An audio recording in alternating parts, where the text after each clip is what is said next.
विफाक इस्लामाबाद के जिसको पता ही नहीं है कि कराची वालों के जज्बात क्या हैं, कराची वालों की महरूमियां क्या हैं और उनके एहसासात क्या हैं। इधर आयो तुम, किसी को आने नहीं दे। लेकिन दूसरी जानिब एक सूबाई हुकूमत है कि जिसने ये समझा है कि कराची भी एक जालिम वडेरे की औताक है। ये लो कान खोल के सुन लें, लाड़काना और खैरपुर और दादू से आए कराची के हुक्मरान कि कराची वालों पर आपका हक़े हुक्मरानी सिर्फ और सिर्फ वोट के जरिए आ सकता है, जो आपके पास नहीं है। आप एक जाली मर्दम शुमारी के जरिए क्या आप वजीर आला बनते हैं?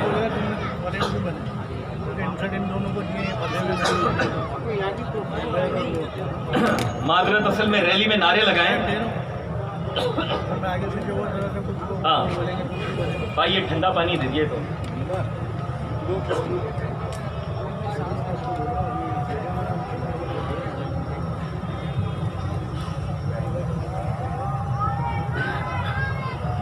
असल में देखो मसला क्या है, ये बच्चा यहाँ पर बैठा हुआ है आगे, ये छठी जमात में मैं था जब मैंने एमकेएम के नारे लगाने शुरू किए थे, और अब मेरी बेटी कॉलेज में आ गई है, तो जाहिर सी बात है उम्र हो गई है, इसलिए नारे उस हिसाब से लगते नहीं है और तकरीर उतनी हो नहीं पा रही। लेकिन खैर, मैं कहना ये चाह रहा था कि सूबा सिंध की मुतासिर, यार आप मेरा वॉल्यूम बढ़ा सकते हैं ताकि मैं लाउड कम बोलूं, साउंड जो है।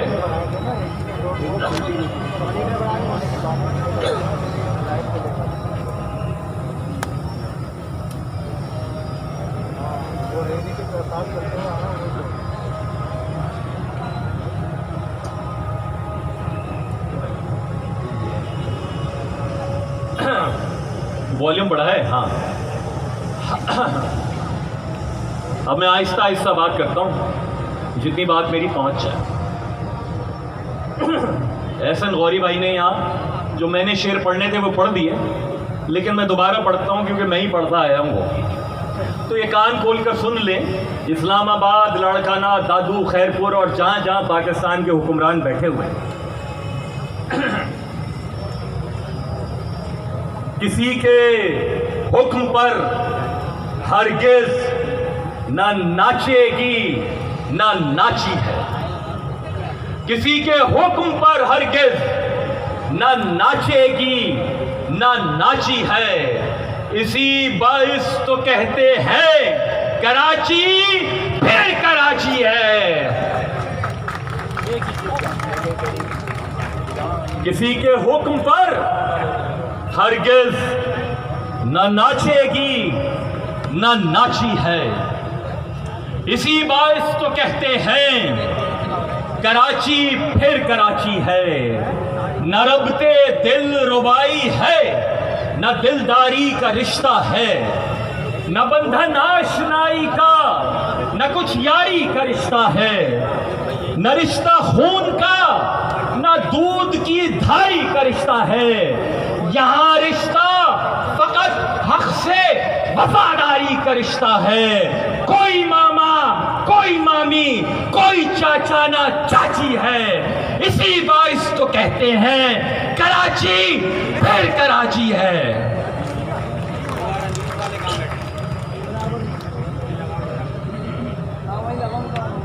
मेरे भाइयों, बुजुर्गों, मेरी बहुत मोहतरम माँ और बहनों, आज एमक्यूएम एक बार फिर अपने लोगों को इस गर्म माहौल में, इन मासूम बच्चों को, मेरी मौजूद माँ और बहनों और बुजुर्गों को इस गर्म माहौल में सड़क पर लाने के लिए इसलिए मजबूर हुई कि कराची का मुकदमा हम साल हर साल से ऐवानों में, अदालतों में, गलियों में, महलों में लड़ रहे हैं। लेकिन इस मुल्क का हुक्मरान तबका है कि जिसे शायद ये अंदाजा ही नहीं होता कि कराची वाले के मसले क्या हैं। बहुत आसानी से कह देते हैं 3 नाले साफ हो जाएंगे तो कराची के आधे मसले हल हो जाएंगे।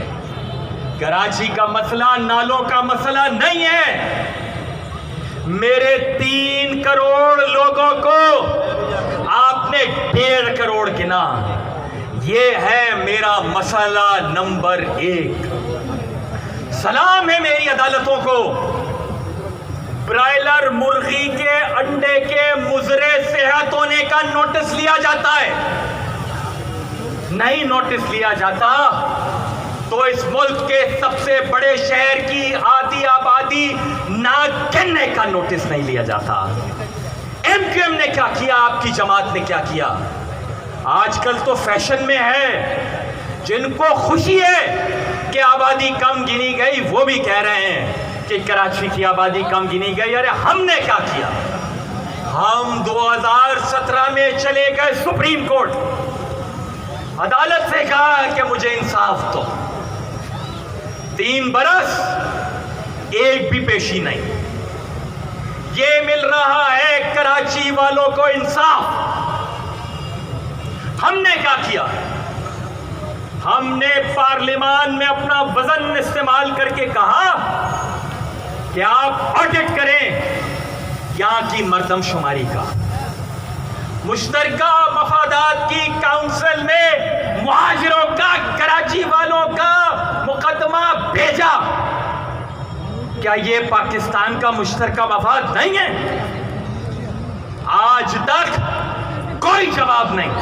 ये है मेरे मुल्क का आईनी इदारा, मुश्तरका मफादात की काउंसिल। 3 अगस्त 2018 को तहरीक इंसाफ के साथ तहरीरी मुआहिदा किया। जितने एमक्यूएम के मुझसे भी ज्यादा पुराने कारकुनान बैठे हैं, आज बहुत खुशी हुई। ऐसा पुराना कारकुन आज निकल कर आया हुआ रैली में कि उसको देखकर आंखें चमक उठी कि इतने सालों के बाद कई एमक्यूएम के कारकुन निकल कर आए हैं। मुझे बताएं कि 1988 के बाद कभी एमक्यूएम ने कभी कोई तहरीरी मुआहिदा किया था किसी हुकूमत में जाने के लिए? हमने किया। सारा मुआहिदा लोगों के सामने रखा, उसमें शामिल कि मेरे लोगों को मुकम्मल गिनो। शहर वालों को मुकम्मल नहीं गिनोगे और ये सोच लोगे कि कराची जिसमें 2 लाहौर आ जाएं, वो कराची लाहौर से सिर्फ 25 लाख बड़ा है, तो जब भी शायद मेरे मुल्क के आक़िबतनांदेश हुक्मरान ये समझते हैं कि ग्रीन लाइन चला के कराची का मसला हल कर देंगे, 3 नाले साफ करके मसला हल कर देंगे। नहीं जनाब वजीर आजम साहब, ये 1100 अरब रुपए के वादे जो कि वफा होने की उम्मीद पर अभी तक तो कायम हैं, वो भी महज 1.5 करोड़ लोगों की प्लानिंग है। आप 3 करोड़ गिनेंगे तो पता चलेगा कि कराची के लिए पानी चाहिए कितना। आपको क्या पता मेरे मुल्क के हुक्मरानों कि जब बल्दिया टाउन में, औरंगी टाउन में, न्यू कराची में, लांडी में, कोरंगी में, रंछोड़ लाइन में, शहर के मुख्तलिफ इलाकों में जब कई हफ्तों तक पानी की बूंद नहीं आती है तो वहां रहने वाले के अपनी हुकूमतों और हुक्मरानों के लिए जज्बात क्या होते हैं जब वो ये देखता है कि पता नहीं किस किस की सरपरस्ती में वाटर माफिया काम कर रही है, हाइड्रेंट चल रहे हैं और मेरे नलके में पानी नहीं आ रहा है। मैं जनरल सेल्स टैक्स दे रहा हूं, मैं general sales tax on services दे रहा हूं, मैं अपनी तनख्वाह पर इनकम टैक्स दे रहा हूं, मैं अपने घर पे प्रॉपर्टी टैक्स दे रहा हूं, मेरी सड़कों पर इंफ्रास्ट्रक्चर सेस लिया जाता है, लेकिन जवाब में मुझे क्या मिल रहा है? नलके से वही खाली आवाज कि जो इस्लामाबाद और लड़काना से कराची की तरफ आती है। तो मसला नंबर 1, मुझे आप गिनेंगे नहीं, कराची को गिनेंगे नहीं, दुरुस्त तरीके से एमक्यूएम की पिटीशन को सुनेंगे नहीं, मुश्तरका मफादात की काउंसिल से फैसला नहीं करेंगे कि यहां दोबारा मर्दमशुमारी करवाई जाए, उस वक्त तक पाकिस्तान का मसला हल नहीं होगा। क्यों यह पाकिस्तान का मसला है? कि मेरे सूबे में जाली अक्सरियत की बुनियाद पर एक सूबाई असेंबली बनती है और इस जाली अक्सरियत से एक जाली वजीर आला मुंतखब होता है। और मैं इनको जाली इसलिए कह रहा हूं कि आज आप कराची, हैदराबाद, मीरपुर खास, सक्खर, नवाबशाह, इन शहरों को दुरुस्त गिन लें, इन सब की आबादी देही सिंध की आबादी से ज्यादा है। अगर मुझे सही गिनोगे और सही हल्का बंदियां कर ली तो फिर इस सूबे का वजीर आला खैरपुर या दादू से आने की 50 बरस की रिवायत खत्म हो के कराची से वजीर आला आएगा। कराची से वजीर आला लाना पड़ेगा, कराची से वजीर आला कर रहेगा।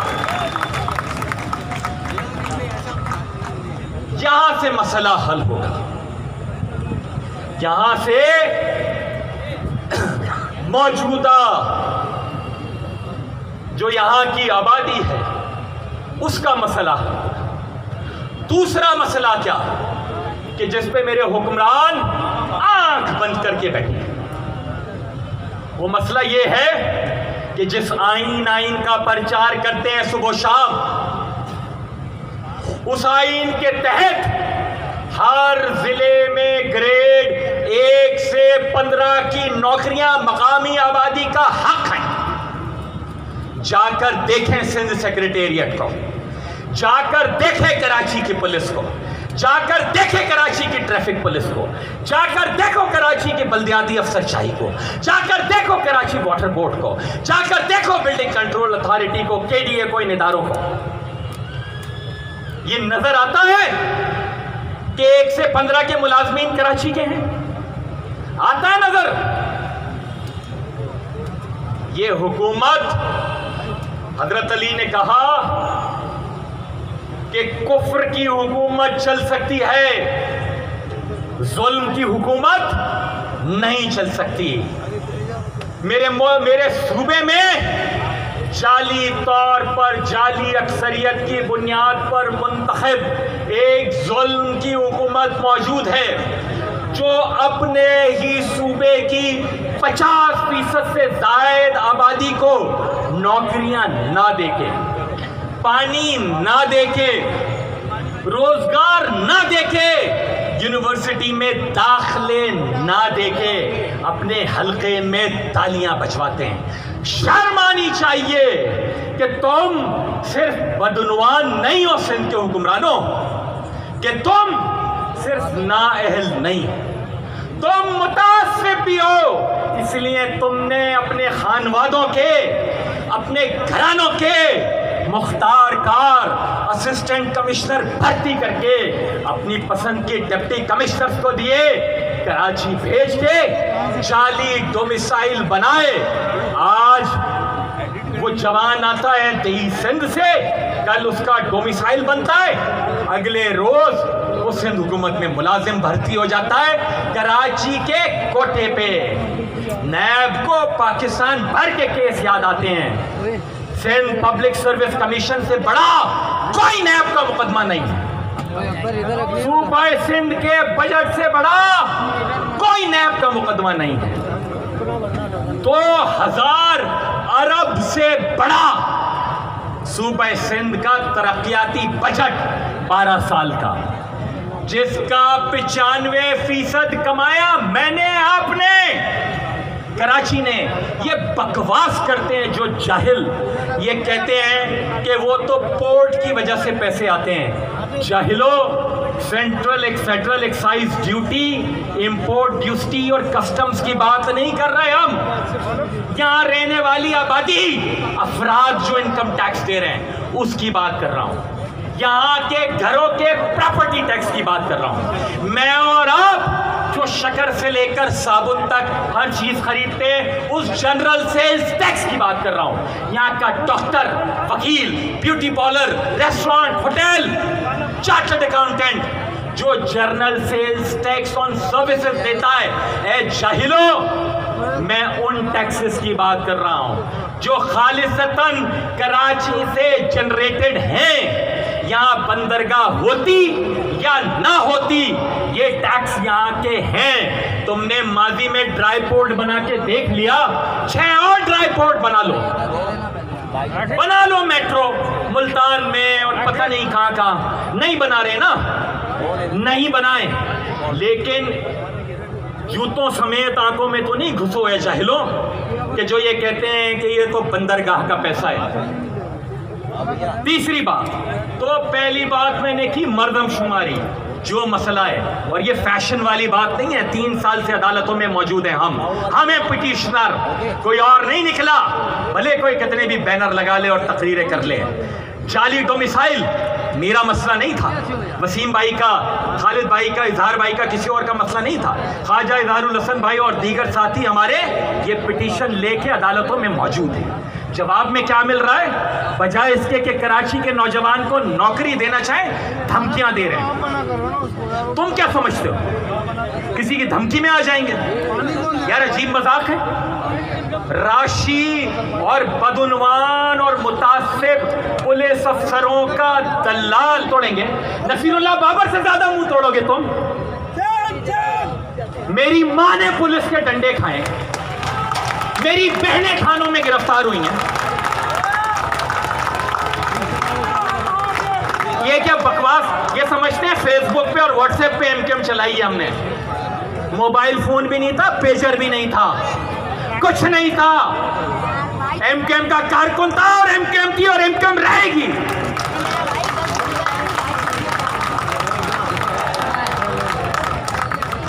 और ये जितने भी जमात इस्लामियों के, जमायत उलमा इस्लाम हो के, मुस्लिम लीग हो के, फलाना हो, जितने मेरे सिंधी भाई हैं, सारी पढ़ाई लिखाई उनकी एक नाली में चली जाती है जब सूबे की बात आ जाए। एक नाली में 2-3 मोटी मोटी मैं बातें करूंगा सूबे के हवाले से, बाकी दीगर साथी करेंगे। मुझे बता दीजिए बस इसकी एक पॉइंट और, एक छोटी सी बात सूबे पे, बाकी फिर आमिर भाई, खालिद भाई, दीगर साथी करेंगे। भाई हम सिंध की तकसीम नहीं चाहते। तकसीम से क्या मुराद है? 1 यूनिट था ना पाकिस्तान में, 1971 तक 1 यूनिट था। यानी पूरा जो मौजूदा पाकिस्तान है वो मगरिबी पाकिस्तान होता था, और जो बांग्लादेश है वो मशरिकी पाकिस्तान होता था। 1 यूनिट, फिर 4 सूबे बन गए। तो किसी ने ये कहा पाकिस्तान तकसीम हो गया? बांग्लादेश बनने पे कहा पाकिस्तान तकसीम हो गया। सिंध, पंजाब, सरहद बलूचिस्तान पे किसी ने नहीं कहा तकसीम हो गया। कोई बॉर्डर बनते हैं सूबों के दरमियान? कोई पासपोर्ट लेना पड़ता है? पहली बात। दूसरी बात क्या कि मतरूका सिंध हमारा हक है, हमारी यहाँ पर जायदादें, ये सारी एक तारीखी बहस है जिन पर हम 100% कायल हैं। लेकिन मैं तो आपसे छोटी सी बात करता हूँ मेरे सिंधी भाइयों, दानिश्वरों, जिनकी नौकरी, जिनकी सियासत मुझे गाली दे के, मुहाजिरों को गाली दे के ताली बजाने की है, मैं उनसे बात नहीं कर रहा। मैं पढ़े लिखे दर्दमंद सिंधी भाइयों से बात कर रहा हूँ कि हम मांग क्या रहे हैं। इस सूबे की आधी आबादी ये कह रही है, आधे से ज्यादा आबादी शहरी से, यानी पानी नहीं आता तो मेरे पड़ोस में पंजाबी रहते हैं, उनके घर में भी नहीं, जो पख्तून रहते हैं उनके घर में भी नहीं आता, जो बलोच सिंधी हैं उनके घर में भी नहीं आता। ये शहरी सिंध का मसला है, कराची का भी, हैदराबाद का भी और दीगर शहरों में। हम क्या रहे हैं? 50% से ज्यादा आबादी ये कह रही है कि सूबे की 40% जाली अक्सरियत से मुंतखब पार्टी की हुकूमत, पीपल्स पार्टी की, वो ना मुझे नौकरी देती है, ना मुझे कोई और इख्तियार देती है, क्योंकि आइन के तहत एग्जीक्यूटिव अथॉरिटी उनके पास है। भाई आप एग्जीक्यूटिव अथॉरिटी दीगर इंतजामी तरीकों से डिस्ट्रीब्यूट कर देना, उसमें आपको अगर तकलीफ होती है तो माजरत के साथ जितने तुम पीएचडी हो, जितने ड्रामा निगार हो, जितने शायर हो, अगर तुम्हें अपने सूबे की 50% आबादी के साथ होने वाला ये जुल्म नजर नहीं आता तो तुम मुतासिब हो, इसके अलावा तुम कुछ नहीं हो। आखिरी बात आज के प्रोग्राम, ये जो लोग खड़े हैं ना, ये जो लोग आए, पुलिस ने, कानून नाफिज करने वाले इदारों ने बनाई होंगी वीडियोस, मीडिया ने भी बनाई, ड्रोन से बनाई, बना ली ना। ये वो लोग हैं जो आजाद कराची तहरीक और सिंधु देश तहरीक के दरमियान पाकिस्तान के लिए खड़े हैं। ये वो लोग हैं, हम वो लोग हैं। हम लानत भेजते हैं पाकिस्तान से कराची को आजाद करने की बकवास करने वालों पर।